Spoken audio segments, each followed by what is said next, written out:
hapon. Magandang hapon mga kapanalig. Welcome sa programang Usapang Kiki, Kalusugan, Kagalingan, at Kagandahan. Ako po si Ivy at kasama natin si Dr. Irene Lim. Para po sa inyong mga katanungan, maaari po kayong mag-text sa 0922-875-2899, 0925-896-1689 at 0917-810-6169. Para po sa may mga YouTube at Facebook, pwede niyo po hanapin si Doc. Type niyo lang po ang Dr. Irene Lim. Gandang hapon, Doc. Gandang hapon po muli sa inyong lahat at welcome po sa ating talakayan sa Usapang Kiki. Ang inyong pong lingkod, si Dr. Irene Lim, ang magbibigay na naman po sa inyo ng panibagong kaalaman. And always remember that knowledge is power. Ligtas ang may kaalaman. And when you lose your health, you will lose everything. And paki-like, share, and subscribe po. I-type nyo lamang ang Dr. Irene Lim both sa YouTube and sa Facebook. Yung mga na-miss out pong episode, pwede po ninyong ma-search dyan. At yung mga hindi po naintindihan, pwede nyo pong ulit-ulitin yan. And also, by simply sharing yung atin pong talakayan. So, halimbawa ho, may sakit yung inyong kaibigan, kamag-anak, at alam nyo hong i-discuss natin yung sakit na yun. Pwede nyo hong i-share sa kanila yung atin hong mga material. Malaking tulong ho yung knowledge na maibibigay natin sa kanila. Nag-share lang ho kayo, pero malaki ho ang naitulong ninyo sa kanila. And atin pong anti-aging and whitening soap. So, available po sa Shopee. Look for IV, anti-aging and whitening soap. Napaka-effective po nito na pangbanat ng skin at pampaputi.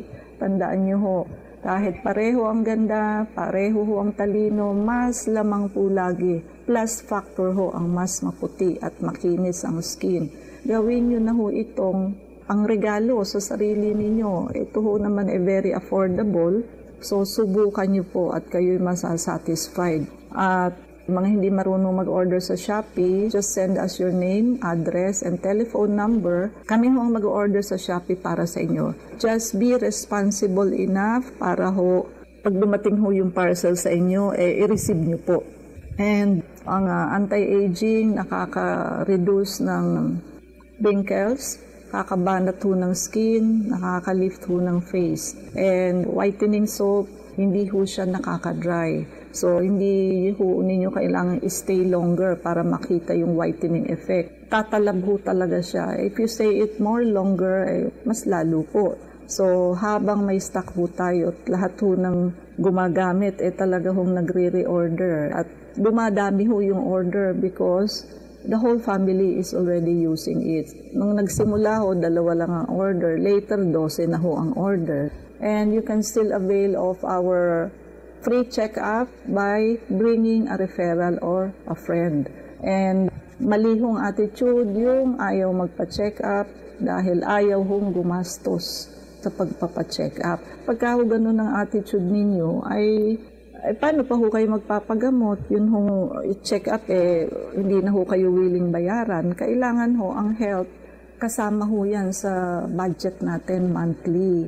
Health is wealth, di ho ba? So, paano pa ho kayo magtatrabaho kung wala na ho kayo o yung health ninyo may cancer na kayo and others? Habang malakas pa ho kayo, hindi ho yan ang time para abusuhin yung katawan. Kung hindi, yan po ang time para i-maintain nyo ho yan at mag-health prevention. Para ho, hindi kayo nagkakasakit ng malala at yung ma-ICU. Kasi pag may isang na-ICU sa pamilya, labas ho lahat ng inipon ng pamilya. Isang buhos lang ho yung palabas, ang mga perang inipon-ipon. Kaya ho, mas cost-effective ang magpa-health prevention, which is, yun nga ho, yung ginagawa nating detoxification, blood cleansing program, and vector scan for early diagnosis, for early catch. So, open pa rin ho ang detox promo, buy 2 plus 1. Buy 2 detox, ang magiging free nyo ho, isang vector or 1-day blood cleansing. Or kung ang binili nyo naman ho is 1 detox, 1-day blood cleansing, ang free nyo ho is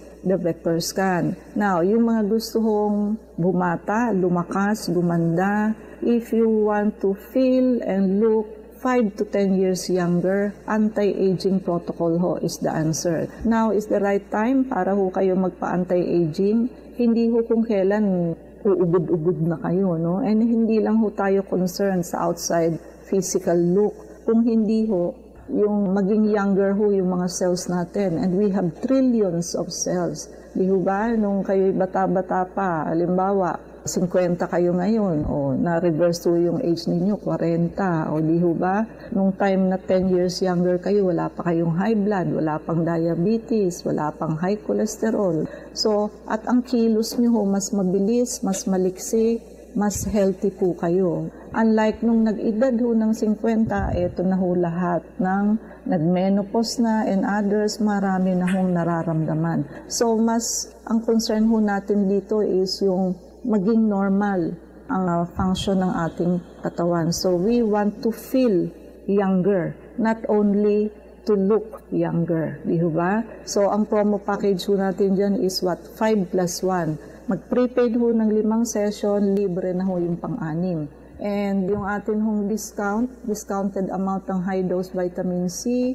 Ang high-dose vitamin C ho, nakakaganda, nakakapino ng skin, and nakakalakas po. So kahit ho isang session lang yan, kung yun lamang ho ang purpose ninyo, plus nakasabon ho kayo, anti-aging whitening, mag-bloom po kayo. I-assure ko yan sa inyo. And of course, pagka high dose ho, 10,000 milligrams and up, injectable ho or intravenous, nagkakaroon ho yan ng antimicrobial and anti-cancer effect. Antimicrobial meaning hindi lamang ho bacteria but also pati virus, fungus, protozoans, and even parasites. Mapapatay niya ho. And anti-cancer, so meaning ho, ibablast niya ho yung cancer cell. And para ho yung plastic balloon na hinipan mo ng hinipan hanggang sa mag-blast ho siya. And yung mga nagkikimo and radiation, pwede nyo pong isabay ang high-dose vitamin C para hindi nyo na humaranasan yung mga side effect tulad ng paglagas ng buhok, panghihina at pagsusukan. And sa mga hindi pa naman ho,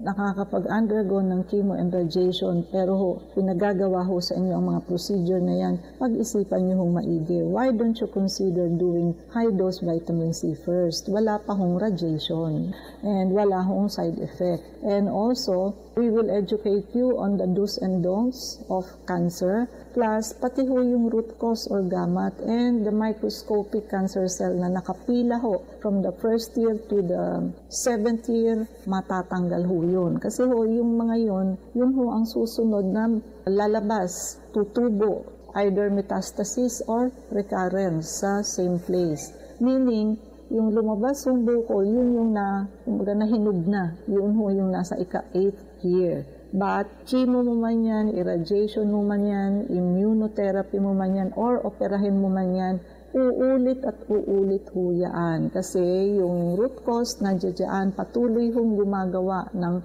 new cancer cell, gagawa ho yan ng 1, 2, 4, nagdo-double ho, 16, so on and so forth, until it takes billions of cancer cell within 8 years. So saka ho, makikita nyo may bukol kayo outside. But, yun nga ho, kahit matanggal nyo yung mismong bukol, may babalik ho, magre-rest back ho yan. Kasi yung nakapila ho, nagawa ng cancer cell. Gawa na ho siya nakapila lang ho siya kung sino ang susunod na mag-a-appear ho. So, ganun ho, for your information, hindi ho ganun kasimple ang cancer. And ang atin hong vector scan, it catches the body before the onset of diseases. More than 90% po ang accuracy nito. Walang radiation, Russian technology ho ito. And hindi ho subjective ang result. So yung machine ho mismo ang magbabasa. And yung may mga lahi ho ng cancer, so malalaman ho natin ahead if nandoon ho yung gamat ng cancer, then we still have time to remove it para hindi na ho kayo mauwi sa pagkakaroon ng actual na cancer. Yung may mga lahi ng diabetes, siyempre ho magbabawas na kayo ng rice and iba pa hong sugary foods. And also yung may mga lahi ng stroke and heart attack, makikita na ho natin kung barado ang circulation ninyo. So may protocol ho tayo para dyan. And also, makikita nyo ho sa vector scan lahat ng mikrobyo So bacteria, virus, fungus, protozoans, and even parasites. And lahat ho ng chemical accumulation ninyo, heavy metal accumulation ninyo since birth. And lahat ho ng allergens ninyo, pati sa may mga allergy. And yung mga germs ho, hindi ho general with its scientific name. So detalyado po ang ilalabas na resulta ni vector scan. And this is a whole body scan. Hindi lamang ho, bawa CT scan, ulo lang. Hindi ho, buong katawan ho ang iraran po nito. And yung ating pong detox protocol, so yan po ay lilinisin ng ating basic organ, which is the colon. Yan ho ang waste organ natin. Lahat ho ng dumi, dyan itinatapon ng ating liver after niyang mag-filter. And liver and gallbladder ho, yan ang filtering machine natin. And yan din ho ang root cause ng halos lahat ng sakit, including high blood, diabetes, cholesterol, uric acid, triglyceride, pati ho cancer. Ang first stage ho ng liver disease galing sa normal liver is a fatty liver. It is a wrong concept na ang akala lang ho ng iba, puno lang ho ng fats ang atay. Hindi po. Puno na ho yan, hindi lang ho fats, pati ho stones. Puno na ho yung atay. Kaya ho siksikan na doon, malalaglag ho yan sa bato, sa apdo. So, pag nasa atay pa ho, we call it intrahepatic stones. At pag nalaglag ho yan sa gallbladder, we call it gallstone. So, hindi na ho yan makaka-filter ng maigi. At pati ho yung ibang function ng liver, which is we have 500 different function of the liver. Hindi niya na ho yan ma-perform properly. So, yung pagbibigay ho ng supplement sa liver, because gusto hong i-reverse ang fatty liver, hindi ho yan marireverse nang walang detoxification program. So, kung gusto niyo hong ibalik ang healthy liver, kailangan ho i-detox muna, laglagin ho yung mga bato sa atay at sa abdo. Tsaka ho bigyan ng sustansya ang atay kasi ho may space na. Samantalang kung hindi ka ho nag-detox, wala hong space to put on your supplementation. And it is a wrong concept also na bibigyan mo lang ng supplement ang liver at bibigyan mo lang ng statins like atorvastatin, simvastatin. Hindi nga lang ho oil hindi lang ho fats. Yung mga bato po ang importante doon na malaglag para ho maglumuwag at magkaroon ho ng space ang liver and gallbladder. Also, by doing detoxification, na-address ho natin yung root cause ng sakit. So, pwede ho makaalis ang pasyente kanilang mga maintenance by continuously doing detoxification program, ideally every 3 months, and vector scan twice a year. Yung atin naman hong blood cleansing, yung dugo naman po natin ang lilinisin niya. Pagka ho marami ang dugo, malapot ho, sticky blood ho tayo. Siyempre ho, pag umandar yan from head to toe, mabagal. So pagka ho yan nalinis natin through blood cleansing, bibilis ho ang andar niyan. So mamimit niya ho yung need ng katawan, which is 7 times delivery of oxygen and nutrition. Plus, mahahydrate niya ho yung katawan. As we grow older, mas dehydrated na po ang tao kasi mahina na hong uminom yan. Kasi yung thirst center natin sa brain, hindi na ho masyadong nagbibigay ng signal na uminom tayo. So, syempre ho, pagka ho dehydrated po ang cells, functionally also. So, hindi ho kaaya-aya ang function, kumbaga para lamang ho magawa. At marami hong sakit ang due to chronic dehydration. So pag nagba-blood cleansing ho ang tao, nahahydrate ho ang pasyente. So diabetes, cancer, headache, at marami pa hong iba, yan ho ay isa ho ang chronic dehydration sa root cause niyan. And ang atin hong tatalakayin sa hapong ito ay tungkol po sa frozen shoulder. It is also known as adhesive capsulitis.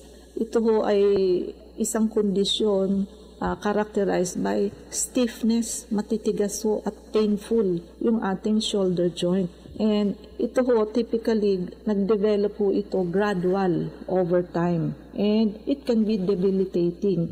Ang may mga ganito, hindi ho makasuklay, hindi ho makapagkabit ng underwear. So, kadalasan ho, kailangan ho ng physical therapist, pain management, at worst come to worst, yung iba ho na uuwi sa steroid injection or surgery. But in our clinic, hindi po. May protocol po tayo dyan. Aayusin po natin para mag-cell repair ho yung mga inflame ninyong cartilage, inyong ligaments, yung muscles, para ho maigalaw nyo pong muli ang inyong shoulder. May stages po ang frozen shoulder. Freezing stage, ito po yung initial stage involving i-increase po ang pain and stiffness sa shoulder.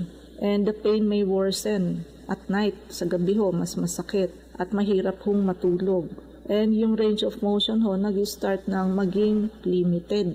And pag severe cases ho, surgery, pagka ho lahat po ng ginawa ay ineffective. So it may be necessary para ho ma-release yung tightness ng capsule and ma-restore ho yung movement. But as I was saying, yung pasyente ho kanina may frozen shoulder. After ho mag-blood cleansing treatment, ayun ho, naigalaw na ho yung shoulder niya at nabawasan na ho yung pain. And causes, kadalasan ho, immobilization. Pagka ho hindi ginagalaw yung shoulder joint, such as during surgery, kaka-opera mo lang, hindi mo maigalaw, or may injury, or may illness, ayan, pwede ho yung mag-develop into frozen shoulder. Injury or trauma, such as na-fracture ka, na-dislocate yan, areang yan, matindi ang inflammation, and subsequent adhesive capsulitis.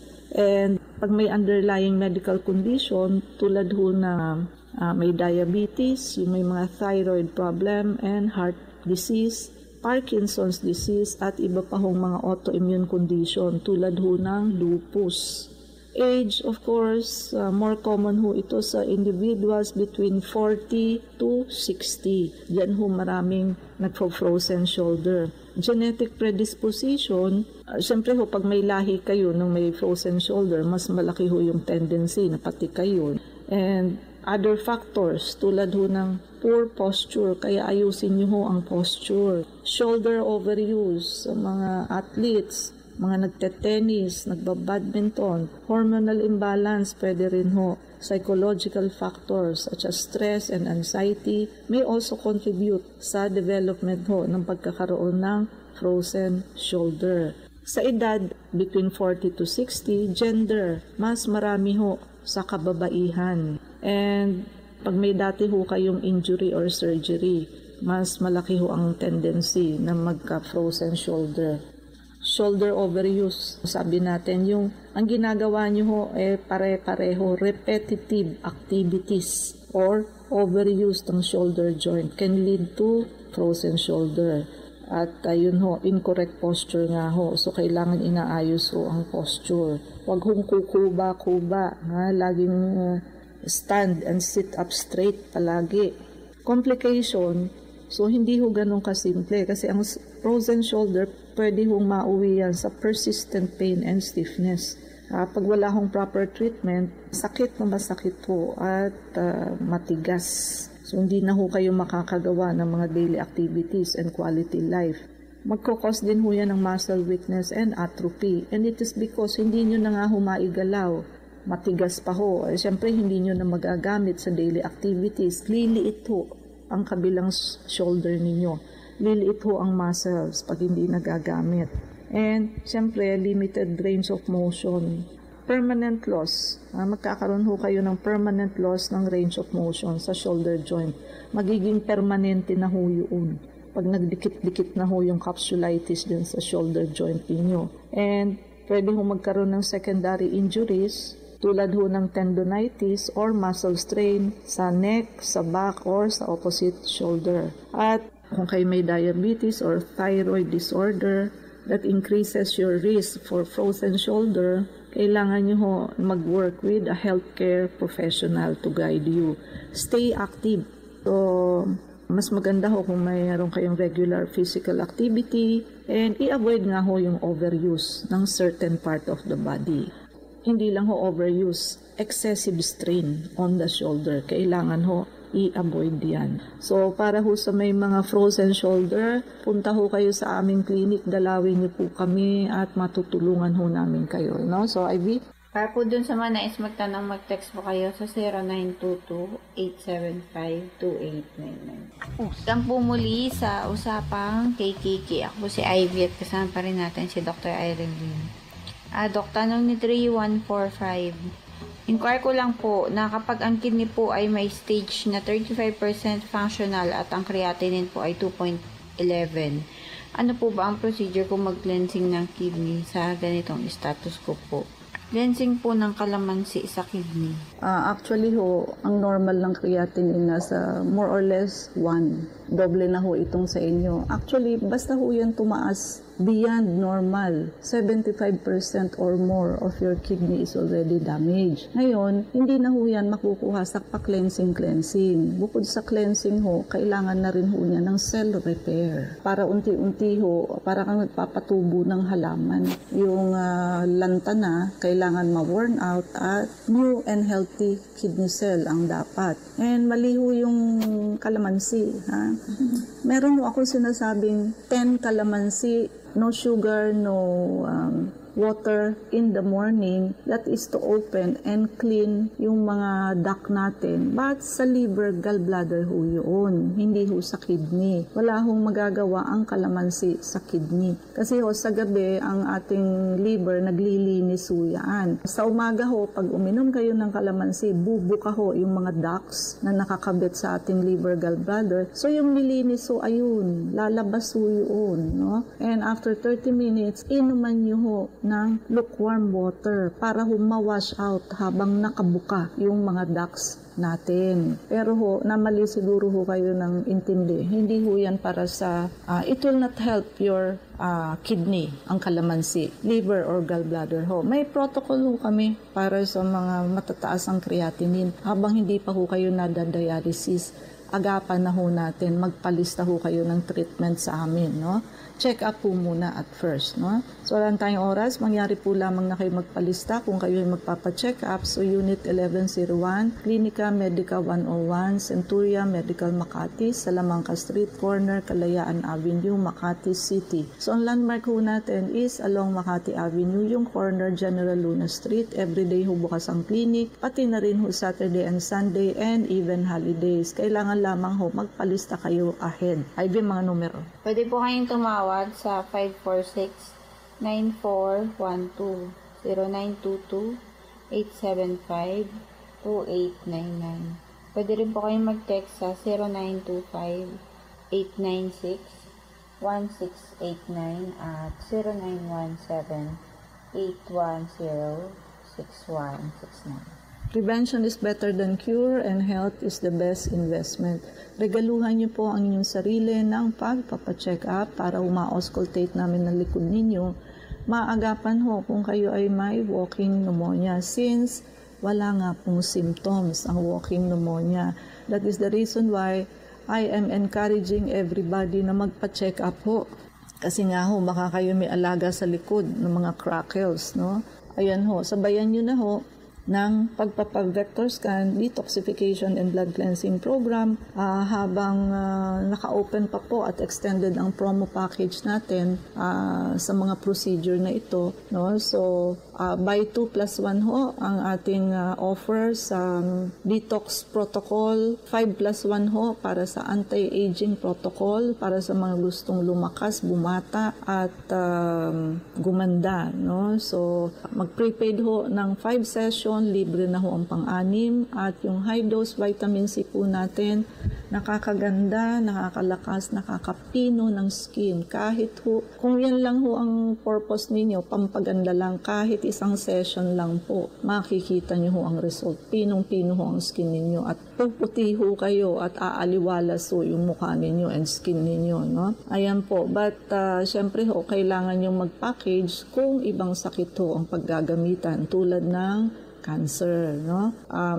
Ginagamit na rin ho ito sa hospital, sa US, and ayun nga ho, pwede nyo ho itong isabay sa mga kinikimo and radiation para ho hindi nyo na maranasan yung side effect, falling of hair, pagsusuka, panghihina. At sa mga hindi pa naman ho nakikimo and radiation, why don't you try doing high dose vitamin C first? Ho kayong makukuhang side effect, and may iba pa ho kaming anti-cancer protocol, pati ho do's and don'ts ng may cancer, i-educate ho namin kayo. Plus, pati ho gamat or root cause matatanggal, at pati ho yung nakapilang microscopic cancer cell from the first year to the 7th year, matatanggal ho yan. Pag natanggal ho kasi yan, wala na magre-recur at wala na hong magme-metastasize after ho makonquer yung mismong bukol. No? Yung atin hong anti-aging and whitening soap, makiagaw na po habang tayo ay may stock. Very effective po yan, available sa Shopee. Look for IV anti-aging and whitening soap. Yung mga hindi naman ho marunong mag-order, send us your name, address, and cellphone number. Kami ho ang mag-o-order sa Shopee para sa inyo. But please be responsible to receive the parcel pag dumating ho sa inyo. Paki-like, share, and subscribe po. I-type nyo lamang ang Dr. Irene Lim both sa YouTube and sa Facebook ID. Please like us on Facebook. Ang account po natin ay Klinika Medica 101. Maraming salamat mga kapanalig sa pakikinig sa amin sa hapong ito. Abangan niyo po muli kami bukas, alas 4 hanggang alas 4:30 ng hapon, sa programa Usapang Kikiki. Kasama natin si Dr. Irene Lim. Ako po si Ivy at sumayin niyo ang katotohanan. Salamat po.